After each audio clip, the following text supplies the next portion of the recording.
ladies and gentlemen. I'm so glad to be with you this morning, and I thank Chatham House for inviting me to this gathering. Well, on the JCPOA, what I'm going to do is actually address 3 or 4 misunderstandings or illusions which exist about this deal, which has made, its implementation and its continuation very difficult. The first point I have to say about this, or the first mistake, is many think that JCPOA is an economic deal between Iran and a group of P5+1, or E3+3, whatever you prefer. Europeans usually say E3+3. I was surprised that it was mentioned P5+1 here. But anyway, it doesn't make any difference. It is not an economic deal between Iran and P5+1. It is a deal in the area of non-proliferation. It's now a part and parcel of non-proliferation regime. We were able to resolve a very complicated nuclear crisis which lasted for more than 10 years.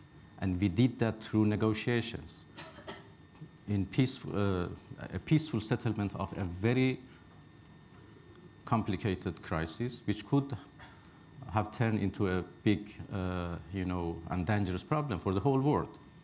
And we were able to resolve that through negotiations.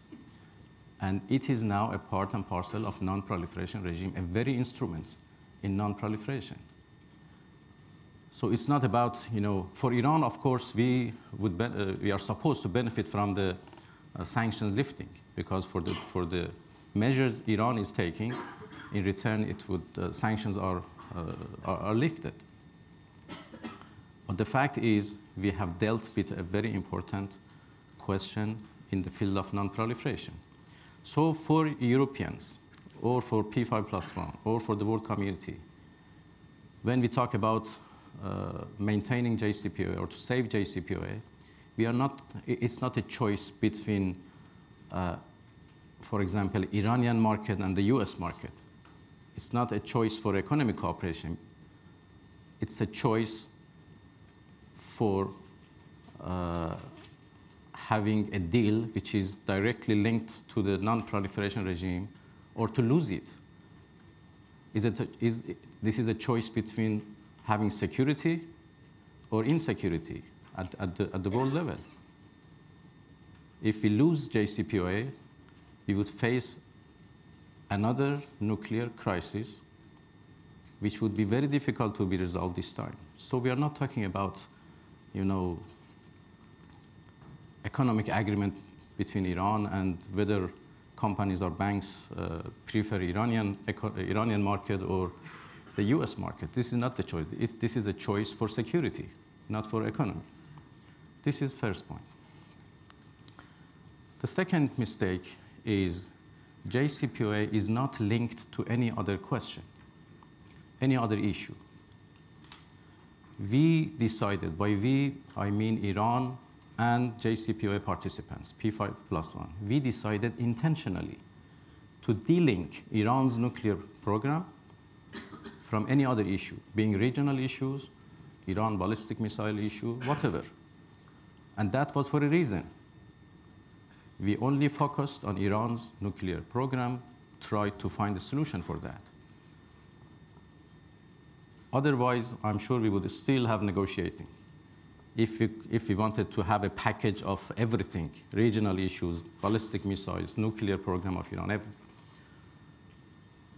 So we decided intentionally, for a good reason, to separate Iran's nuclear program from any other issue, focus on that, and find a solution. And we were successful because of that. So it would be a big mistake if now anybody tried to link JCPOA to any other issue, to Iran ballistic missile, for example, to regional issues, Syria, Yemen, other things. It would be a big mistake. Not only you will lose JCPOA, not only we will use JCPOA, we cannot help other issues. and we would make other issues even more complicated and more difficult to be resolved. So it would be, for the benefit of everybody, if we continue the same line, separate JCPOA from any other issue, deal with other issues separately. And when I say that, I don't mean that we don't want to deal with other issues. Of course,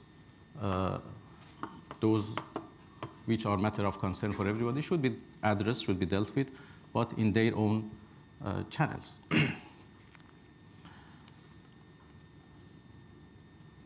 The third point, or the third mistake about JCPOA, which is also very important, is that there is no sunset clause in the JCPOA. Although the US administration, President Trump, some are talking about sunset clauses in the JCPOA, and why JCPOA is not a permanent deal, it's just for 10 years, for example. But this is not true. There is no sunset clause in the JCPOA. And Iran's commitment in the JCPOA not to go for nuclear weapons is permanent. I can read it for you from the text of the JCPOA. Just see the preface. It's very clear. It says that Iran reaffirms that under no circumstances will Iran ever seek, develop, or acquire any nuclear weapons. This is a very clear commitment by Iran in the deal. In the very first paragraph, it is repeated again in the preamble and general provisions that Iran reaffirms that under no circumstances will Iran ever seek, develop, or acquire any nuclear weapons. So the sentence has even repeated twice, and is very clear that there is no end to this commitment by Iran. And what is our expectations? Again, I read from the JCPOA. Iran envisions that this JCPOA will allow it to move forward with an exclusively peaceful indigenous nuclear program in line with scientific and economic considerations, in accordance with the JCPOA and with a view to building confidence and encouraging international cooperation. So it's very clear, Iran's commitment in the JCPOA is permanent. There is no sunset clause. There is no sunset to this commitment. But yes, there are some time limit restrictions for Iran in the JCPOA. For example, we have accepted to limit the amount of our enriched material stockpile to only 300 kilograms for 15 years. This is a restriction, time limit restrictions, and it will be ended after 15 years. Or the number of centrifuges for 8 years should be so and so, for 10 years it would be increased, and then there is no limit after certain number of years. But these limitations or restrictions for Iran is only for confidence building. We have accepted some restrictions in our nuclear program to build confidence. And when these restrictions are finished, it doesn't mean that Iran can go for the bomb. It means that Iran would become a normal member of NPT. It's still a member of NPT. Still committed to its obligations in the NPT. There were some concerns about Iran's nuclear program, some questions, some ambiguities. Okay, we accepted, we entered into a nuclear negotiation. We come to a conclusion. In the deal, we accepted restrictions for our program for the sake of confidence building, but it doesn't mean that these restrictions should be forever. Confidence building measures are time limited. For a certain period of time, you do something to build confidence, then it is finished, then you become a normal member. So this is the idea. After 10 years, in some cases after 15 years, all those restrictions are finished, but Iran's commitment would remain in place. Iran would become a normal member of NPT, doesn't need to do any confidence building measure anymore, and can enjoy its rights in the NPT as long as it is committed to its obligations in the NPT. Even more, according to the JCPOA, we are now implementing additional protocol. I'm sure all of you know about it. We are now implementing additional protocol provisionally. In 6 years' time from now, when we get to the transition day in the JCPOA, there are different days in the JCPOA. One of them is transition day, which is almost 6 years from now. In that day, if US and EU fulfill their commitments, Iranian parliament is supposed to ratify additional protocol.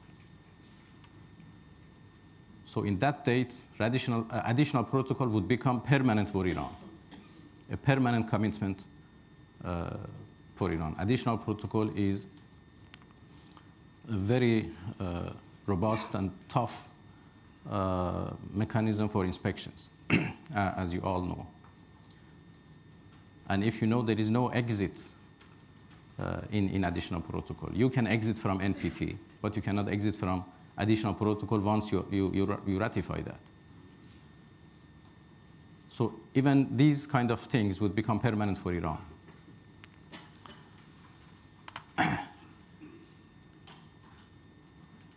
You all know that there are some conditions set by the US president, and he has set an ultimatum. To change these provisions, make these clauses permanent, means killing of the deal. There is no doubt about that. We accepted 10 to 15 years of restrictions for confidence building. It doesn't mean that we have to build confidence forever. It's ridiculous. When this confidence building period is finished, Iran would become a normal member of NPT, should enjoy its rights in the NPT, should remain committed to its obligations in the NPT. Well, having said that, I would like to add a very important point, that JCPOA is a successful story for you, for P5+1. Why? Because Iran has fully complied to its obligations. There are 9 consecutive reports by the IAEA, Director General of IAEA, who is the judge in this game,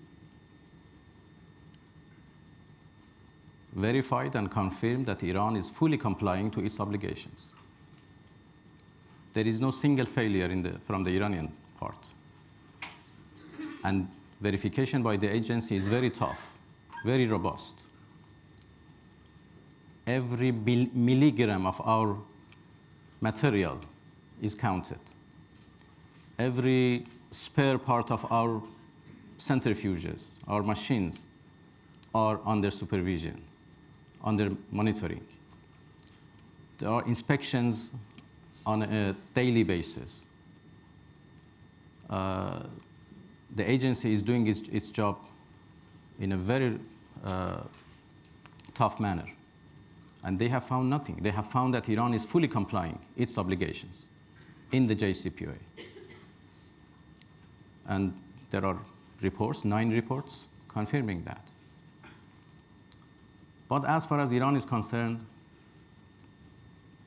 JCPOA is not a successful story. Why? Because Iran is not benefiting from the sanction lifting in full. I don't say that we are not benefiting at all. We are fully complying to our obligations. We want to fully enjoy the dividends of the deal, dividends of sanctions lifting, which is not the case right now. For a very simple reason. The US is not complying its obligations in the JCPOA.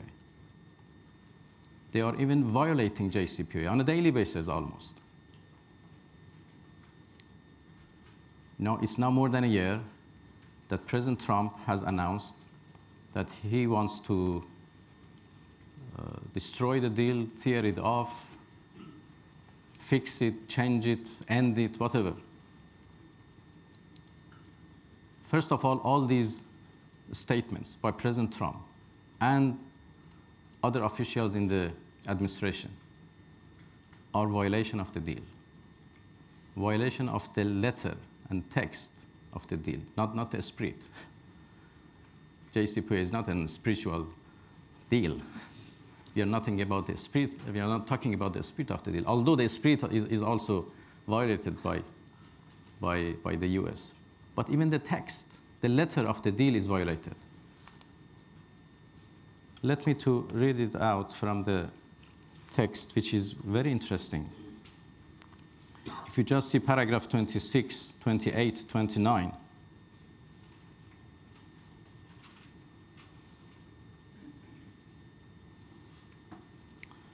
paragraph 28.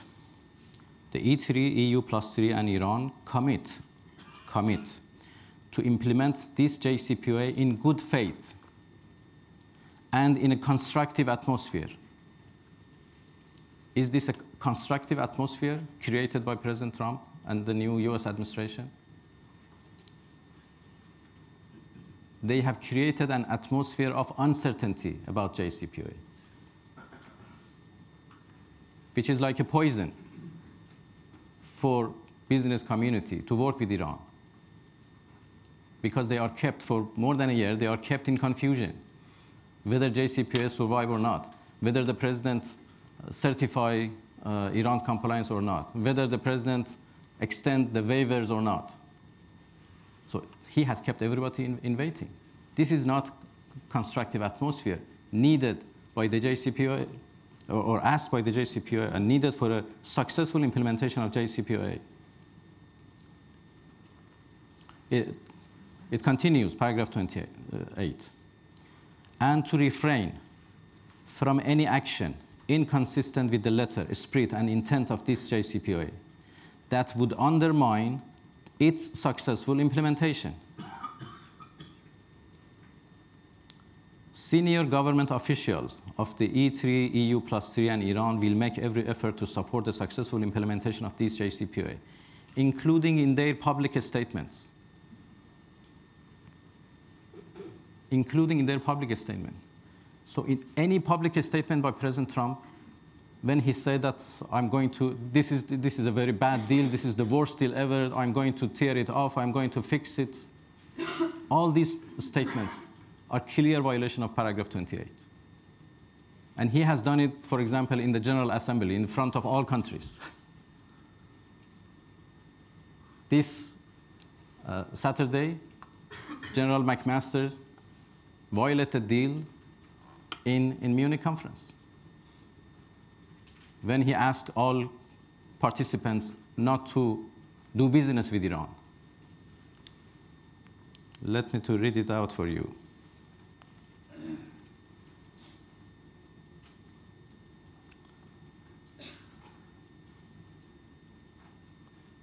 They have committed themselves to refrain from anything which prevents normalization of trade and economic cooperation with Iran. This is a commitment, clear commitment in the JCPOA. They shouldn't prevent normalization of trade and economic cooperation with Iran. So all these sayings by the US administration are violation of the deal, very clearly. And as a result, an atmosphere is created. Instead of a constructive atmosphere, we have now a destructive atmosphere, preventing banks, companies, business entities to work with Iran. So Iran is not benefiting from sanctions lifting in full.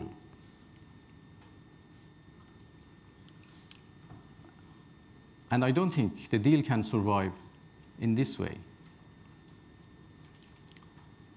Even if the ultimatum is passed and sanctions are, and waivers are extended, still if the same policy of confusion, uncertainty about JCPOA continues, if companies and banks and other business entities are not working with Iran, we cannot remain in a deal which there is no benefit for us. It's a fact. Well, let me to finish on JCPOA now, have some words on regional issues.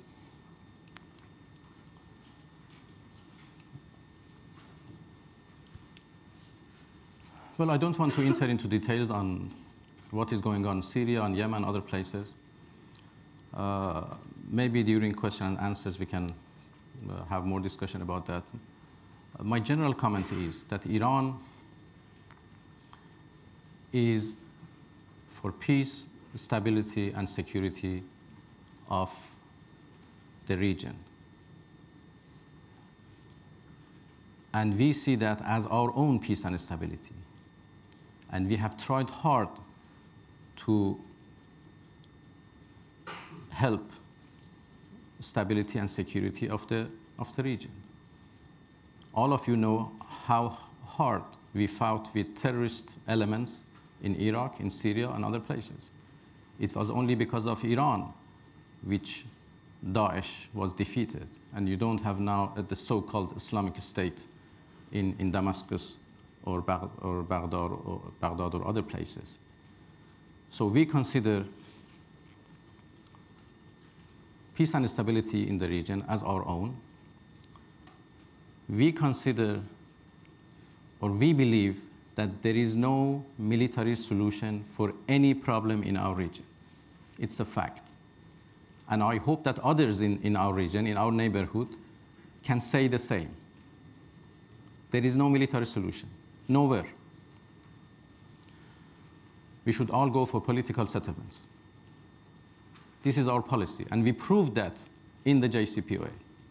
When we entered into negotiation about a very important program of us, our nuclear program, in good faith, we negotiated in good faith, we come to a solution in good faith, we implemented the deal in good faith, although it was not the case in the other side. So this is our policy, and we are ready to help a political solution for each and every problem in our region. We believe that we need dialogue, and we believe that we should start from the Persian Gulf, which is more achievable. Problems in the greater area of West Asia or Middle East or whatever is too complicated, too difficult. But we believe that we can start from the Persian Gulf to have some sort of regional dialogue, and this is more achievable. An idea has been presented by our foreign minister just this Sunday in Munich conference for a regional dialogue forum in the Persian Gulf.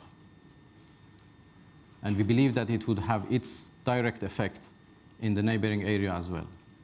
So let me to read some parts of our minister's speech in Munich conference, which I believe is very, very important as an idea to promote peace and stability in this region. Well, I just go to some certain important paragraphs. Iran believes that our Persian Gulf region requires a fresh regional security architecture. We believe in and have proposed creating what we call a strong region, as opposed to a strong man in the region. A strong region where small and large nations, even those with historical rivalries, contribute to stability. This is simply recognizing the need to respect the interest of all stakeholders, which by its very nature will lead to stability, while hegemonic tendencies by any regional or global power will by its very nature lead to insecurity. In a quest to create our strong region, we need to be realistic and accept our differences.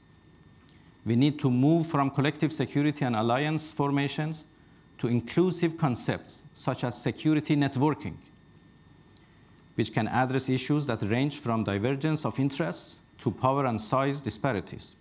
Security networking is a non-zero-sum approach that accepts the security is indivisible. Immediately after the JCPOA, after the conclusion of JCPOA, Iran sought to use the same approach for the Persian Gulf and proposed to create a regional dialogue forum.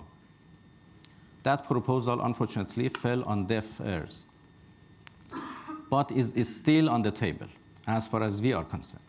It is the only way out. It could become, if our neighbors join us, a forum that will be used as an instrument for helping organize and advance dialogue at all formal and informal levels in our region. The parameters of Iran's proposed regional architecture are simple but effective. Rather than trying to ignore conflicts of interests, it will accept differences. Being premised on inclusivity, it can act as a firewall to prevent the emergence of an oligarchy among big states, and importantly, it allows smaller states to participate and have their interests protected. Like the Helsinki process, the future security architecture in the Persian Gulf should be based on the ticket principles and CBM baskets. All countries around this strategic yet volatile waterway should be able to enter by committing to a series of common standards enshrined in the UN Charter, such as sovereign equality of states, refraining from the threat or use of force, peaceful